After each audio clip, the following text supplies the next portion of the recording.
everybody, and I'm Jim Hague. I'm a sports writer here at The Observer, and I'm here for the first of what we hope is weekly sessions that we're going to put on theobserver.com and on Facebook concerning local sports as well as, professional and national sports, whatever comes to mind. So, but it's going to be hopefully a weekly feature here, and we want to be able to reach out and get as many people involved and get as many people interested in what we have to do here as a newspaper, and keep us going, keep us up to date with social media and the ways of today. So anyway, we'll start with what we're going to look for in the Observer edition next week, which will come out on Wednesday. Our athlete of the week this week will be a sophomore from Lyndhurst High School, John Rodriguez, who last night against Harrison broke the single game scoring record in Lyndhurst history by scoring 51 points against Harrison, and has sent shockwaves throughout all of North Jersey. I must have received about 7 to 10 texts this morning saying, did this kid really score 51? So which means made me go reach out to Lyndhurst head coach Tom McGuire, and I said, did your kid score 51 points? And he said, sure enough. I said, well, then guess what? He's the athlete of the week. We don't get, as a matter of fact, I don't remember in my 17 years of the Observer if there's ever been a kid that scored as many as 51 points in a game. I think this might be also the Observer record for points in a game. I know Harrison had a kid, Jonathan Laris, a couple of years ago, had 46. But I don't remember 51. So this kid is going to get his moment of glory by breaking the single game scoring record, and it's a good achievement for the Lyndhurst basketball team. Has had a great turnaround season this year. They only won 7 games last year. They already doubled that total this year. I think they're up to 13 now. They qualified for the Bergen County Jamboree, which is a huge accomplishment for a small school. And Tom McGuire is the head coach there now. He used to be the head coach of Queen of Peace. Now he's the head coach of Lyndhurst. And he's done a fine job turning that program around from 7 wins to 13 at least this year. And now it's the second time this basketball season that a Lyndhurst kid is being named Athlete of the Week. We had Adrian Lopez earlier in the season. He was named Athlete of the Week. And now we've got John Rodriguez will be the Athlete of the Week this week for scoring 51 in a game, which is just an amazing total when you consider high school basketball games are only 32 minutes long, and he scored 51 points. So congratulations to John Rodriguez, and we will have his entire achievements in Wednesday's editions of the Observer. We also have this week 2 moments of pride in 2 local high schools. One at Nutley, where you had 7 kids sign national letters of intent to go to college, which is a huge achievement.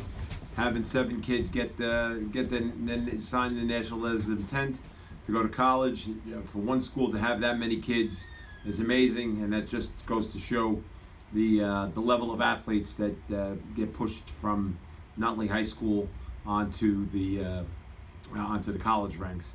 And I believe 3 of the kids who signed are girls soccer players. So it just goes to prove once again that Mike DiPiano, who is the hardest working coach in North Jersey, he coaches the head coach of the girls soccer team, he's the head wrestling coach, and he's also assistant softball coach, which means he works all year round.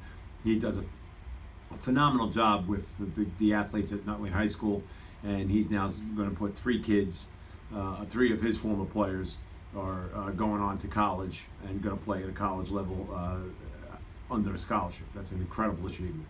The other National Letter of Intent Day took place at Harrison High School, where there's 2 kids that are going on to major colleges. One of them is Dustin Husenovich, who is he's a 2-time former Athlete of the Week here at the Observer, and we've watched his exploits over and over again. Just an incredible athlete, both as a football and as a football player and a baseball player. Well, Dustin is just signed his national letter of intent to play football at Pace University, so he'll be, moving on to the next level.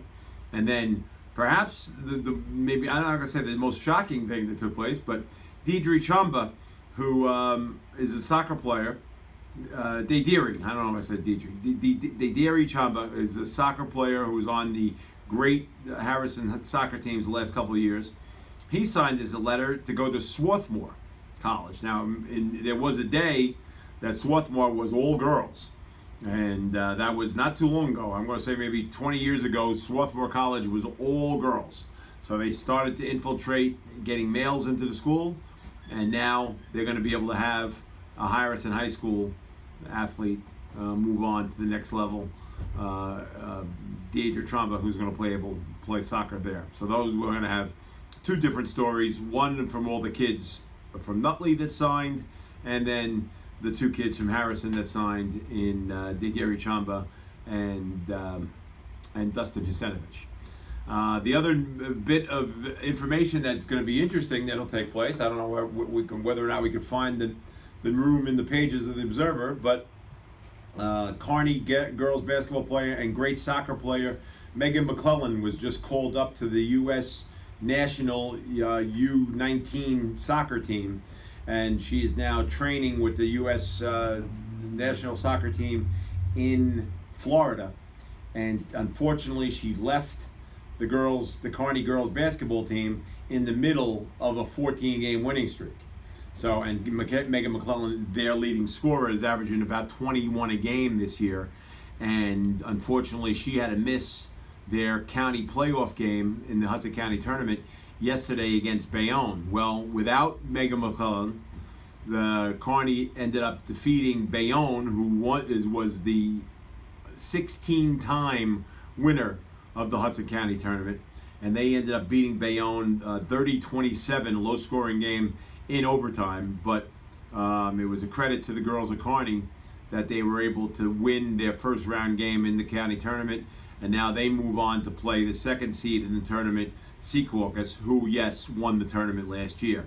So, boy, oh boy, Kearney girls have had a little bit of a tough run in the county tournament, considering they lost their best player, and now they have to play the defending county champion, again, also with their best player no longer on the roster. So, I will go to the game tomorrow, to at least early on, to see a little bit of Secaucus against Kearney, to see how Kearney fares against the defending county champion. Should be interesting to see what the Kearney girls are able to do without Megan McClellan, and it's a shame. I don't understand those rules. I don't understand why U.S. Soccer has the right to call up a kid who has played their entire season with her high school team. Yes, her high school team. And then at the whim, they say, okay, we now want you to come and train in Florida because we have the right because you're on the U.S. national team. I think high school should come first. It's just my opinion. I think that high school is the time of your life when memories are created forever. Those are, you hold on to your high school memories until the day you die. And I don't know whether or not Megan McClellan's going to hold on to any memories training with the U.S. national soccer team. Yes, is it an honor? Absolutely.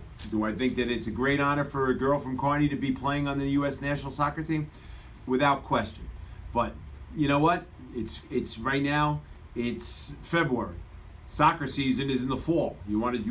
She couldn't play high school soccer this past year because the U.S. national soccer team wouldn't allow her to play. So she couldn't play for Kearney High. So she lost her entire senior year because she couldn't play for her high school team. And now it's in the middle of her basketball season, and they're now at the county tournament, and the state tournament's coming up in a couple of weeks, and they're doing incredibly well. They're now 18-4. And what happens? They're going to pluck their best player away in the middle of the season. Never mind the middle of the season. At the end of the season, when it's crunch time. It's you win or you go home. And Kearney, who knows if Kearney could have beat Secaucus even with Megan McClellan? We'll never know. But their chances were a hell of a lot better with Megan McClellan than without, and now they got to play Secaucus, the defending county champion, without their best player. That's brutally unfair, and shame on U.S. Soccer for doing such a thing like this. And I know that Megan McClellan, because I talked to Coach Jody Hill yesterday, and she said that Megan was brutally upset because she had to go play with the national soccer team, and got plucked away from her basketball team. They knew exactly what she was doing when she started to play basketball in November. And now all of a sudden it's February and 20 games into the season, they're going to pull her away. I find that to be very, very disheartening, and shame on U.S. Soccer for doing what they did. Now, I bet you I'm in the wrong, because there's going to be the soccer purists that are in Kearney, and they're all going to say, hey, you know what, the national soccer team should come first as opposed to a high school team. I say bunk. I say that what she should do is give her loyalty, or be able, I don't know if because she's not the one who's even made this decision, because she's upset. I say that the choice should be hers. It shouldn't be that whether or not she will lose her chance of playing with the U.S. soccer team because she decided to play basketball for the team that she plays for in her high school. High school should always come first. These other, national soccer teams and awards should be secondary. High school should become first, because you know why? You only get one chance to be a high school senior. One. And now guess what? She lost her entire high school soccer season because of that commitment, and now she's getting plucked away from a basketball team at this point in the season. I cannot comprehend it. I can't comprehend it, and I'm angered by it. And I hope the Kearney girls can recover and do better without having Megan there, but it's a major, major loss.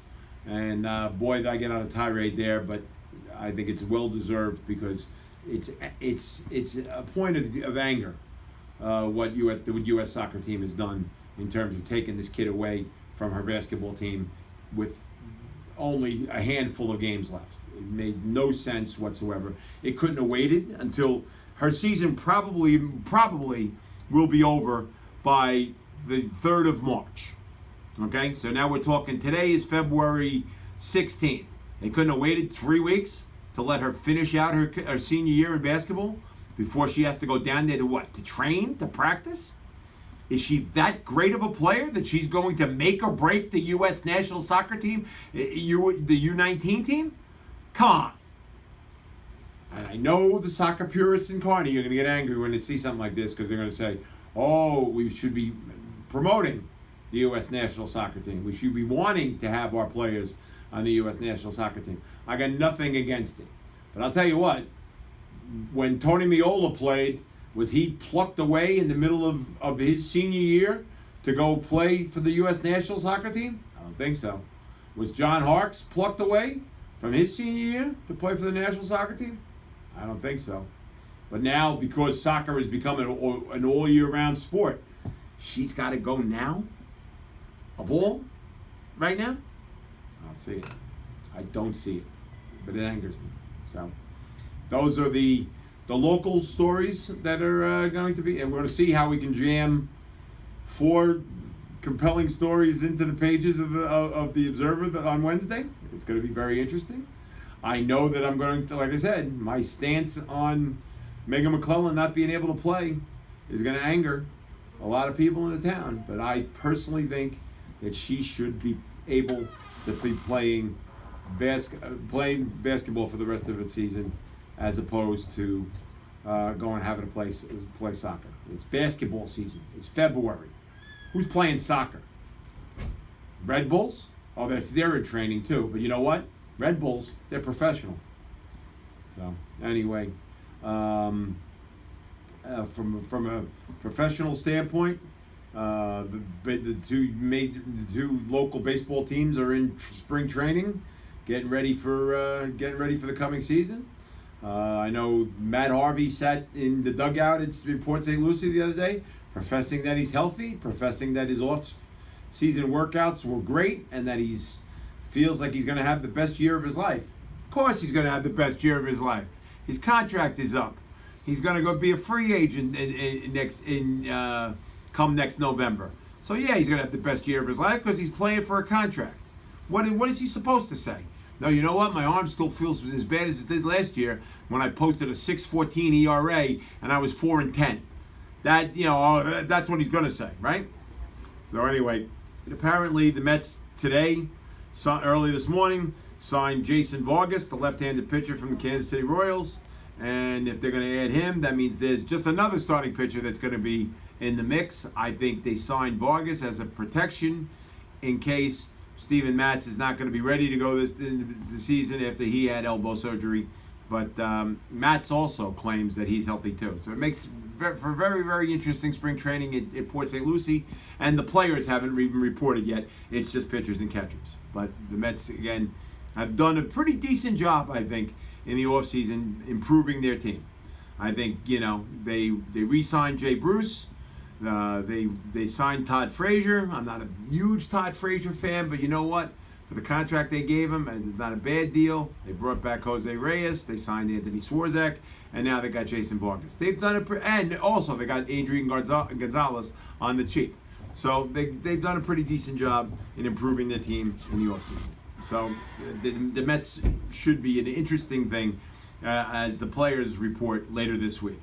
As for the Yankees, the only story that came out of Tampa St. Pete about the Yankees so far is that CC Sabathia was a little out of shape. He's been a little out of shape for the last 15 years. So what, he's going to show up now? It's different? He's a little out of shape? Okay. But there's nothing else interesting happening with the Yankees, and deservedly so. The Yankees should be one of the best teams in the American League this year. It's going to be very interesting to see them play with both Aaron Judge and Giancarlo Stanton in the same lineup. And I don't know who's going to play right field, who's going to play left. I don't know who's going to be the DH, who's going to be right. Where does Brett Gardner fit in? Jacoby Ellsbury is going to be the bat boy. I mean, albeit a $22 million a year bat boy, but he's going to be the bat boy because he's got no place to play. And right now, who's on second? Who's on third for the Yankees? I have no idea because they don't have a second baseman. They don't have a third baseman. So it's pretty interesting. They traded away Chase Headley, who I was not a big fan of, but you know what? At least he could play third base. They traded away Stalin Castro. Well, at least he could play second base. Right now, they got Ronald Torreyes, who is just about the same size as Ron Lear, who's sitting right here to the next to me.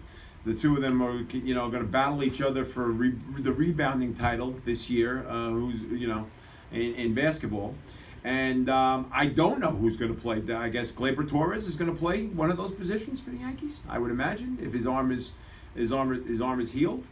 Gleyber Torres turned out to be one of the greatest steals in the history of mankind because they got him from the Cubs for Aroldis Chapman, and then what did they do last season in the offseason? They signed Aroldis Chapman. So basically, they got Gleyber Torres for nothing. Not a bad, And everybody wants to criticize Brian Chapman. Everybody call him. That's not his first name. Mm-hmm. Chapman. Cashman. Cashman. Quick ball and Chapman. Cashman. Brian Cashman. Thank you very much, guys. Brian Cashman. Everybody wants to criticize Brian Cashman for being a bad general manager. I think he's a brilliant general manager for what he's done so far. He just right now doesn't have a second baseman or a third baseman, but hey, it's a little early. Because there's 158 free agents right now that are going to go to their own training camp in Bradenton, Florida on Monday, hoping for scouts to come and look at them and to see whether or not they can sign. 158 free agents is a mind-boggling number.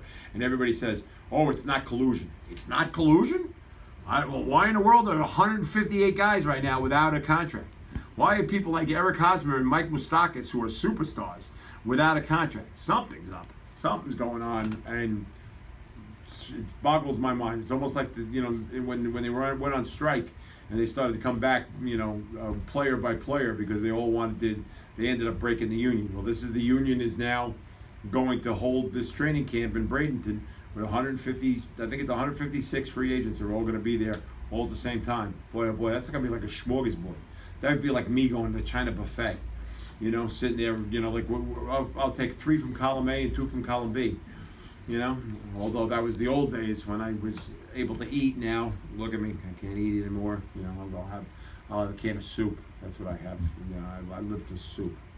I am the biggest, right now I could do the biggest Progresso soup commercials because that's all I eat, Progresso soup. But in terms of the NBA, oh boy, the Knicks and the Nets, they're doing really well. That's, they're exciting. The Knicks haven't won since Porzingis went down, and I don't think they'll ever win again. Because Porzingis is definitely going to be, he's not going to be back until December of next year. Ouch. And the Nets, their best player is Spencer Dinwiddie. Okay, does that say alone how good the Nets are? Spencer Dinwiddie is their best player. It's enough to, and they love Spencer Dinwiddie so much that they turned down a number 1 draft pick from him. The Cavaliers wanted him, and they offered a number 1 draft pick, and the Nets turned it down. That's how good Spencer Dinwiddie is. So, that's can't get excited about NBA basketball in New York. I don't know what is. I mean, let's face facts. NBA, who cares? On the grand scheme of things, who cares?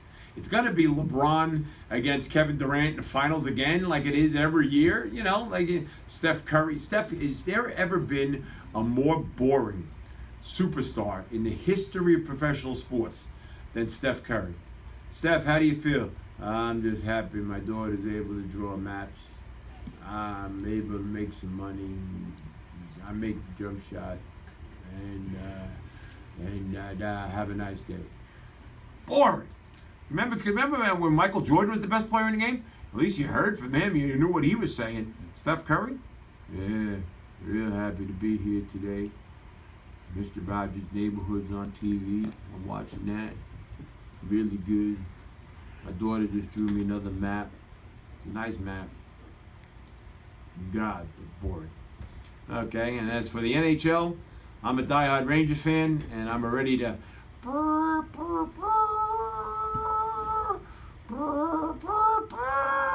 can't hit that high note anymore, but that's taps because the Rangers are dead.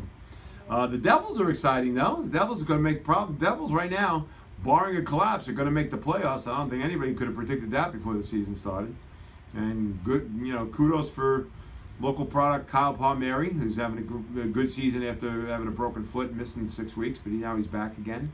And the Devils are the exciting team in the area because they got 2 young superstars in Nico Hersher and Will Butcher. Those are 2 guys that they can build that franchise all around, and they're on the rise. The Devils are on the rise, and it's pretty exciting for Devils fans. As for Ranger fans like me,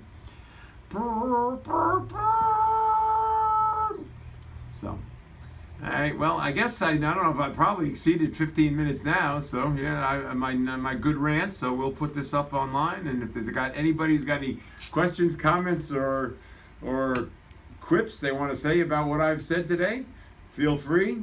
Email us at The Observer or email me at ogsmar@aol.com. I'd be glad to talk to you and hear from you. And I'm glad that I'm going to get a chance to have this weekly rant. So look forward to my stories that will appear in The Observer on Wednesday. And thanks so very much for reading us and for tuning in. And you take care and have a great weekend.